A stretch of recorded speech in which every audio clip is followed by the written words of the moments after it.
歡迎收睇我哋 channel。Hello， 大家好。最近咧，我哋收到一位網友，咁咧佢係 PM 我哋，想問下咧移民英國嘅事。嗱，佢咧係一家四口，嗱佢同佢太太啦，仲有一個仔一個女。嗱，佢哋打算出年移民去英國。嗱，佢咧就有啲問題想問下我哋嘅，想我哋幫佢咧解答一下，俾少少意見佢。咁好啦，好嘛？事不宜遲，我哋睇下呢封信佢寫啲乜嘢嘢，好嘛？好啊。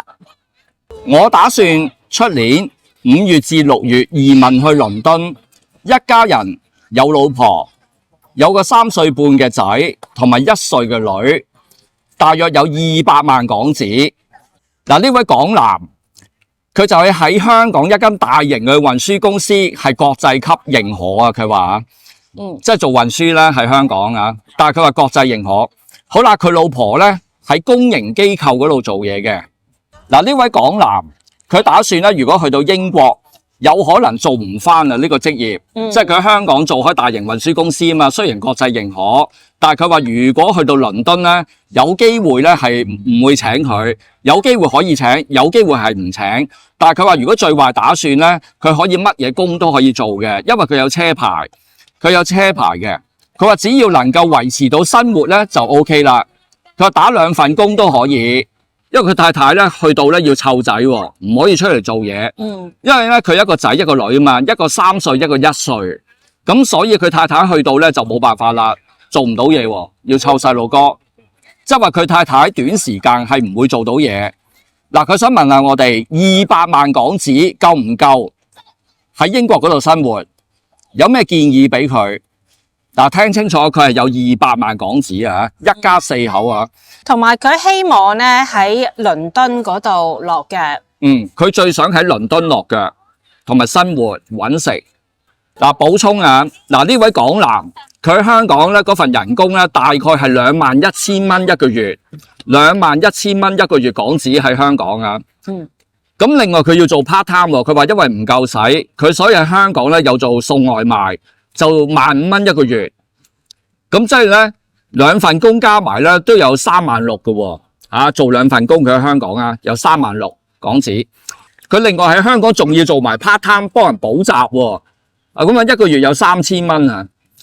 呢位港男原來佢10年前喺英國伯明翰大學畢業，即係話佢喺英國讀過書喎10年前。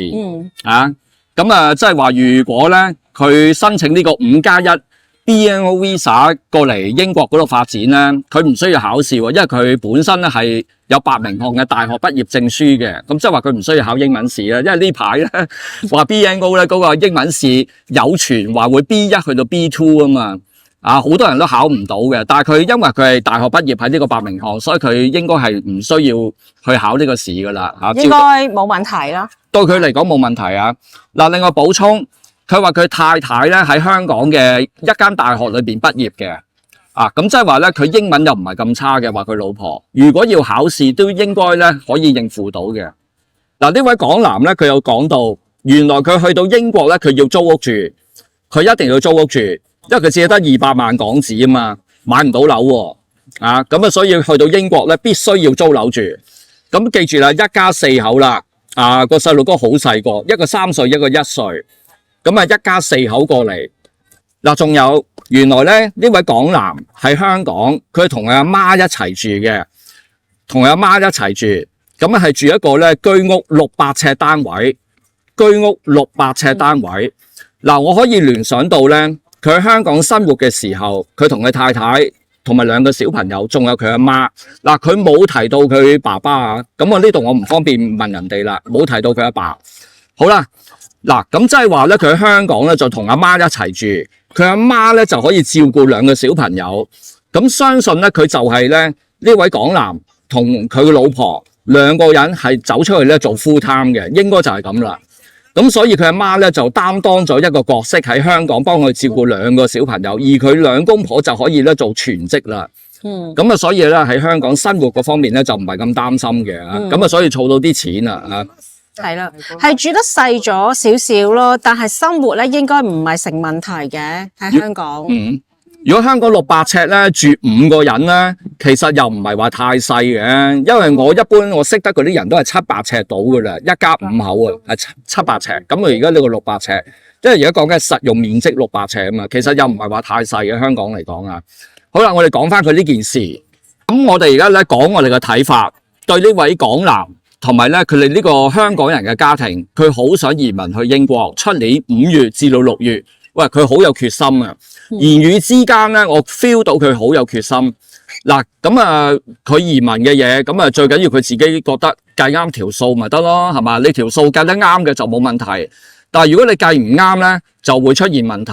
嗱，好啦，我哋講下我哋嘅睇法啊，我哋嘅睇法嚟嘅啫。OK， 嗱，首先咧，你而家話有200萬港紙，一家4口喎，而呢個男人咧係支撐成個家庭嘅，佢係。因為點解啊？因為佢太太咧要照顧一個3歲大同埋一個1歲大啊嘛，2個小朋友，所以佢唔能夠出嚟做嘢啦。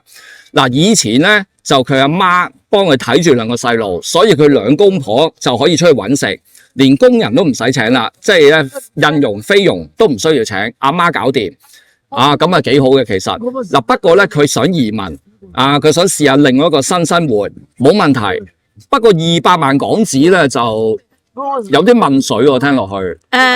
其實咧，如果有200K 咧，本身呢一個積蓄咧，其實係幾好嘅。而家問題就係，因為過到嚟英國之後嘅，得一個人咧可以出嚟做 full time，另外一個做唔到嘢，呢一個就有困難啦。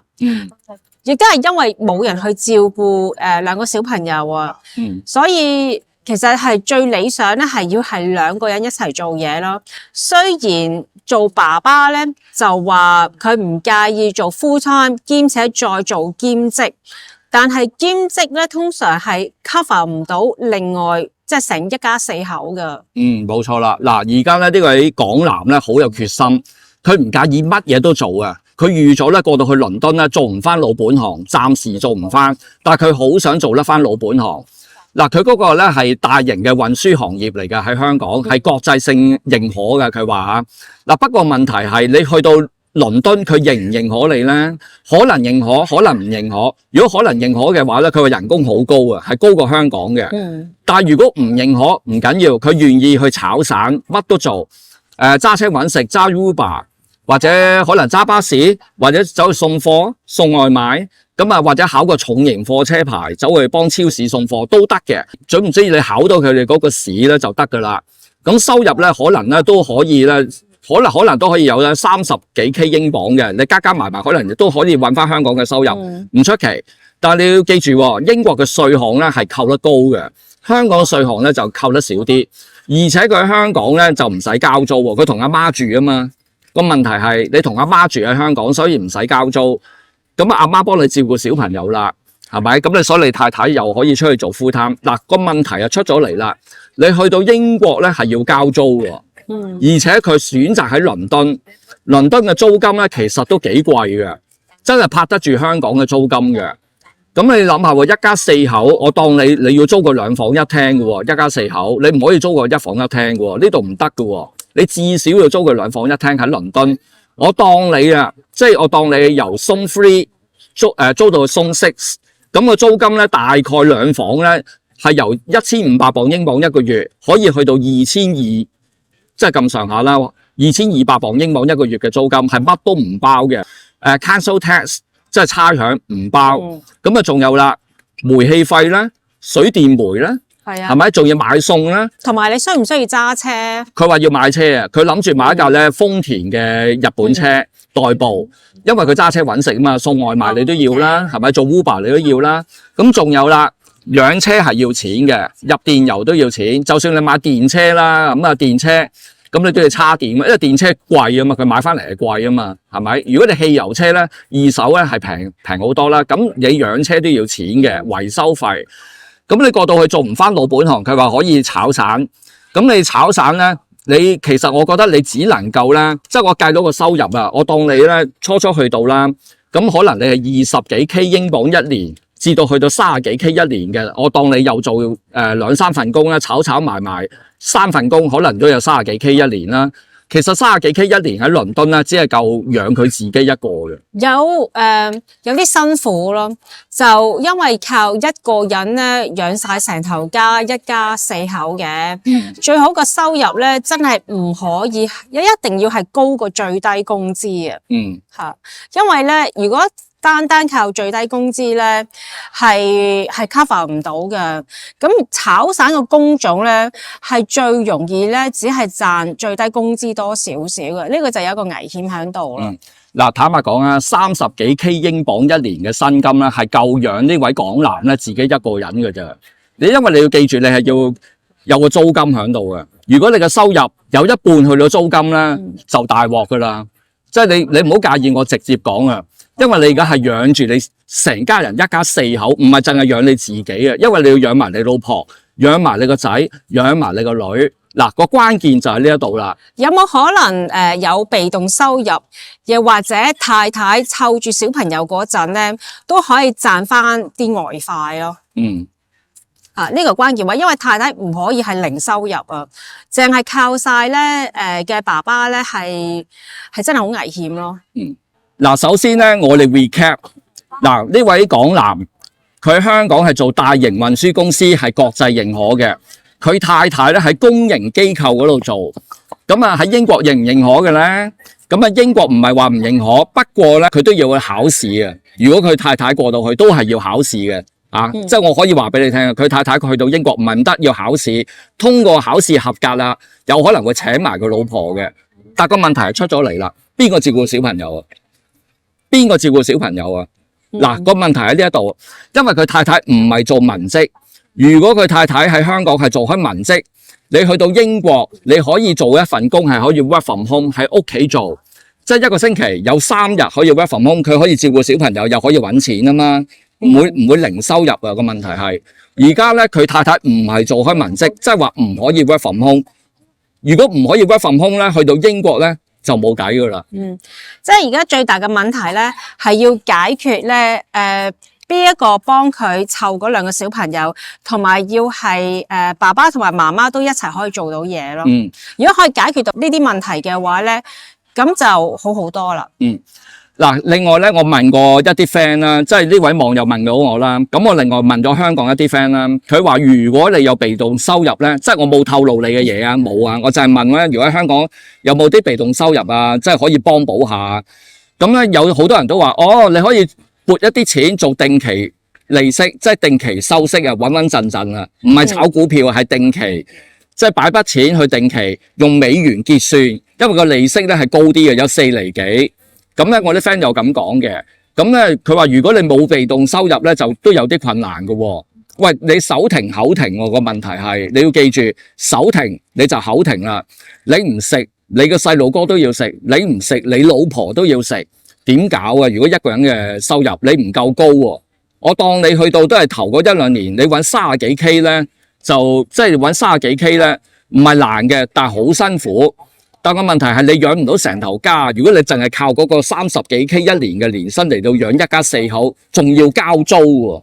你唔使交租咧都問水啊，因為你唔使交租啊，我買咗樓啊，我去到英國我即刻買咗樓，嗱咁啊唔同啦，封咗蝕本門，唔使交租，淨係咧俾下水電煤啊、買餸錢啊，咁嗰啲嘅差餉啊，咁嗰啲雜費都係錢啦，因為衣食住行租金係最貴嘅。永遠係租金係最貴啦，衣食住行。有一個危機喺度咧，就係如果收入咧，如果係低過35K 一年嘅話咧，咁即係話所有嘅生活開支咧就會食咗入去你嗰個200K 嗰個本金嗰度啦，即係你個積蓄啦。咁如果食咗落去嘅話咧，就幾年後咧會食到落底嘅。所以一定要係人工高過35K 咯。好清楚啦。嗱，你要記住啦，其實35K 即係我哋叫35萬港紙一年嘅薪金。喺英國咧，你炒散咧都會炒到翻嚟嘅，但係你要做幾份工啦，夾埋埋咯。但係即係我講翻轉頭，你只係夠養你一個嘅咋，係唔夠養埋咧你老婆同埋2個細路哥係唔夠嘅。因為你有200萬嘅本金咧，其實係幾好嘅嚇。咁係幾難去食到落嗰個本金度嘅。如果你2個人嘅全職嘅收入但係你而家原本係4隻手啊嘛去揾食，而家得翻2隻手，得翻2隻手喎，就困難啲，好困難啊大佬。咁所以咧喺呢方面咧，你真係要計清楚你條數啦。如果你問你阿媽，喂阿媽，你會唔會跟我過去英國啊？幫我湊孫啊，咁得唔得啊？嗱，我唔想你咧去逼你阿媽去咁樣做。你如果你想叫你阿媽去移民，你一定要咧，你媽咪咧諗清諗楚先至好過去。唔好話因為咧叫你阿媽幫你湊孫，就兩個即係兩公婆走去揾食啦。因為點解咧？因為我識得有一啲老人家過咗去呢個英國啦，唔習慣，係有人回流嘅，係頂唔順話好悶啊！啊，雖然我睇到 ViuTV， 我雖然咧我睇到香港嘅電視節目，我睇到韓劇，啊又可以去下中超，咁但係呢啲嘢係唔足以令到佢咧係適應生活啊！我真係識得有一啲係回流嘅，頂唔順啊！即係有大概半年又有啦，或者2年就翻嚟香港啦，話好悶，唔中意英國嘅生活。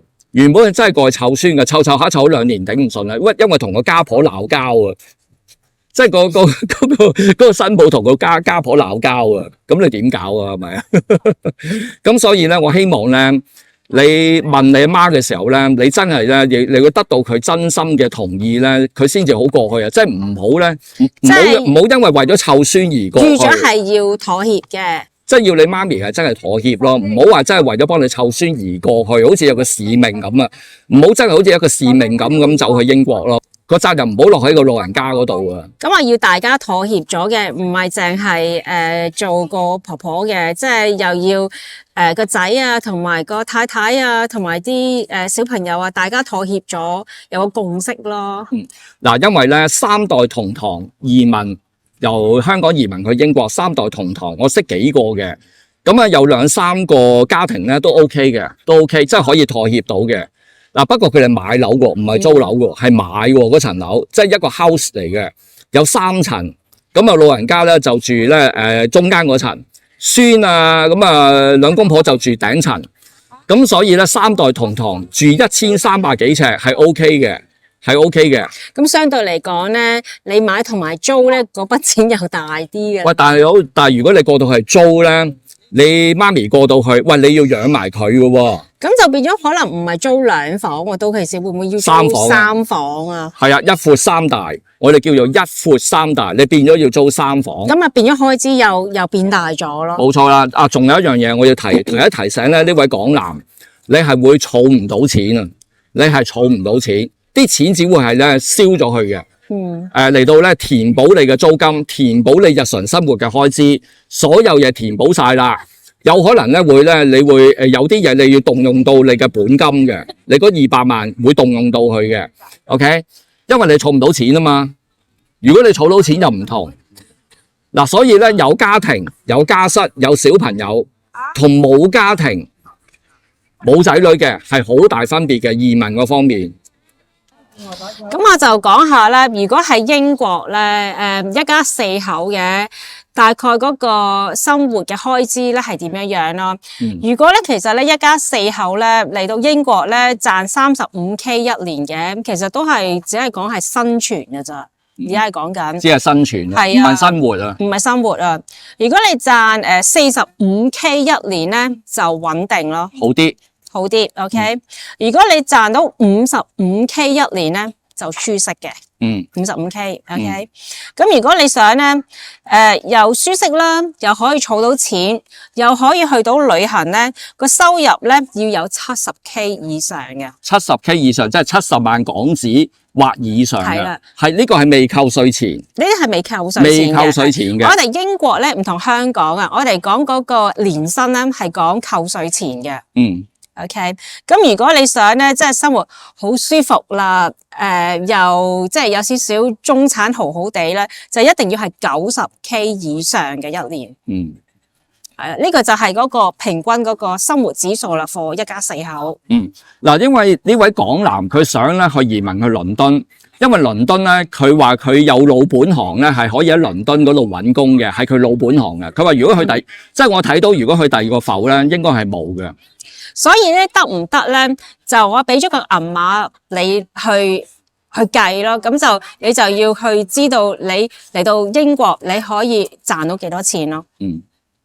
嗱，假設呢位港男去到倫敦啦，喂，已經2-3年咯喎，或者2年啦，喂，佢仲未揾到老本行，揾唔到喎，咁啊繼續咧炒散或者做揸車揾食。隨時係只係賺得30零 K 一年。係啊，我當你40K 啊，其實一家4口咧，連埋要交租咧，就算你40K 英鎊一年咧，你都係慢慢緊，你都係會食到落去嗰個本金嗰度嘅。係啊，一定會食到落去嘅，而且係儲唔到錢啊！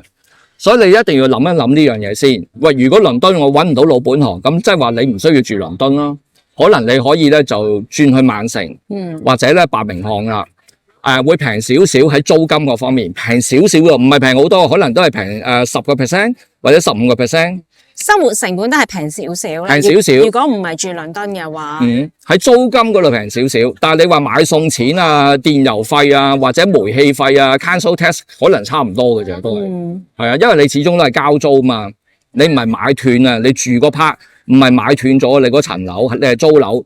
因為咧英國最貴嘅就係咧住啊，就係租金係最貴嘅啦。如果你能夠搞掂咗唔使租樓咧，咁啊唔同。咁成件事咧好啲就鬆動好多。鬆動好多，但係都要你老婆出嚟揾嘢做㗎，你唔可以淨係單靠咧湊住2個小朋友㗎。同埋因為2個小朋友太細個啦，有排咧都未可以出嚟幫手做 part time。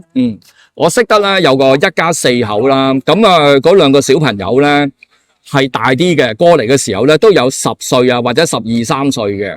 咁啊過咗幾年後啦，哇！而家都已經咧15歲啊、16歲噶啦。咁啊變咗咧就個媽媽爸爸咧就唔需要送佢翻學嘅，佢自己翻都得嘅，好似15、16歲都可以自己翻啦，係咪？係好好多咯。好多啦，即係成件事唔同晒啊！個阿媽可以出去做 full time 啊。嗱咁啊好好多啊，即係大家都係一家4口，咁啊人哋嘅一家4口咧就容易啲去揾食啦，個阿媽。咁但係如果呢位港男咧個小朋友太細個啦，真係實在太細，真係要人照顧啦，係啊，係啊，否則的話咧，你太太咧唔能夠做 full time 咧，成頭家咧就好難咯，好難生存啊！如果淨係靠個老公嗱，不過咧有一樣嘢咧，我要稱讚啦呢位港男嗱，佢咧以前喺英國10年前喺英國伯明翰讀過大學畢業嘅，有證書。咁即係話咧，假設佢嚟到英國考試啊，或者咧同人哋嘅溝通咧，問題就唔係咁大嘅。佢話明咧，佢過到去英國咧，好快會 pick up 得到。即係話咧，佢英語嗰個語言能力咧係完全冇問題嘅，唔需要擔心。其實佢積蓄都 OK 嘅。而家最大問題咧就係要公婆揾到工做咯。要佢太太都要揾到嘢做啊，唔可以淨係靠個男啊。係啊，呢個好大嘅問題。第二，佢太太咧以前都喺香港咧某一間大學畢業嘅，咁相信英文又唔係咁差嘅，佢都可以咧，相信都可以咧應付得到英國嘅基本生活嗰啲英文，相信冇問題。就算第日要考試無論 B1、B2咧，相信都可以 pick up 得到嘅。咁呢方面係呢個家庭嘅一個優點嚟嘅，佢絕對係有優點啦，係咪？嗱，200萬啦，唔係咁差啦，又英文又唔係咁差，又可以講到嘅。咁但係唯獨是真係揾食嗰 part 咧，就唔係咁明朗啦。係啊，係呢個好關鍵嘅，因為你揾唔揾到食咧，就決定咗你英國嘅生活嘅質素啊。你要記住，英國買餸咧係可以平嘅，可以咧係可以平可以貴，咁平都好多選擇。嗱，但係唔係淨係講買餸啊嘛，我哋去英國唔係淨係講買餸嘅。因為英國最大嘅開支咧就係住嗰 part 咯。你最大嘅開支就係租金啊。因為你唔係買咗樓啊嘛。如果你喺英國買咗樓啦，我唔使擔心租金嘅問題咁好啲嘅，唔係好啲，係好好多啊。因為如果咧嗰個收入唔夠高嘅話咧，多積蓄咧都會食埋啊。冇錯啦，即係你一食到你個本金咧，好快㗎啦。你諗下喎，200萬港紙，你如果咧燒到4年咧，已經好叻㗎啦。有啲人咧，即係食到落去本金咧，200萬咧4年到就冇㗎啦。5、4中20，你1年就燒50萬喎。因為你租金都佔咗你一半啊嘛。呢個仲要係只係講緊嘅係好 basic 嘅嘢嚟㗎，隨時係快過4年㗎。冇錯啦，即係我想講翻一啲即係比較中肯嘅説話咯。只要你搞掂到照顧小朋友嘅問題，咁你太太可以出去揾嘢做咧，咁就好啲嘅。一定要多過最低工資啊，因為咧最低工資嘅年薪咧係唔過30K 一年嘅。如果你做全職嘅賺緊最低工資係20幾K 一年到嘅咋。嗱，所以呢位港男佢話唔介意炒散啊嘛，佢願意做埋 part time 啊嘛，但係你有冇咁多時間俾你？因為每日都係得24小時。咁你又要做全職，又要做炒散，你邊有咁多個鐘俾你去炒啊？你一個月得30日啫嘛，咁所以係啦，你同埋一個人係要需要有啲休息時間啦，同埋亦都要陪下你屋企人啦，即係唔可以淨係顧住做嘢噶嘛。有冇被動收入呢？有冇辦法可以有啲被動收入嘅，而且係嗰個被動收入咧係穩穩陣陣嘅，少少都好，即係唔好淨係靠你去用隻手啊，用隻手去揾錢係唔夠啊。你一定要有啲被動收入咯，即係因為你手停就口停啊嘛。如果個問題係咪？我哋識得呢度有一個夫婦，咁咧佢哋係住曼徹斯特嘅大曼城，咁咧佢哋買咗樓嘅，初初都係租屋住，後尾買咗樓啦。咁啊而家佢哋買咗一個有1300尺嘅一個 house， 有3層。嗱咁啊幾好啦，一家4口。咁啊當初咧佢哋咧都係過嚟嘅時候咧，都係4年前。咁啊，而家啲細路大啦，有10幾歲啦，兩個細路都大啦，有10幾歲，咁啊可以咧自己咧搭車返學嘅，有時車去啦，有時佢自己搭車啦，咁啊已經大個啦，所以咧佢兩夫婦咧就獨自咧可以咧做 full time， 個老公咧就揸車揾食，個老婆咧就喺食物加工廠嗰度咧就做工廠嘅，咁兩份 full time 嘅人工，咁生活咧算係穩定咯，同我哋講。佢話咧就叫做掹掹緊啦，儲到少少錢咯。咁 basic 嘅生活咧係 OK 嘅。咁佢有冇講話層樓係咪買斷啊？買斷㗎，佢層樓唔使供嘅，因為佢喺香港帶嗰筆錢過嚟咧，已經咧租住咗1年冇耐咧就買樓㗎啦，已經係咁啊喺曼徹斯特啦。咁都講緊係幾年前嘅事㗎啦。咁而家算係穩定咗咯。咁啊仲有啦，佢哋返咧5日工，有2日休息。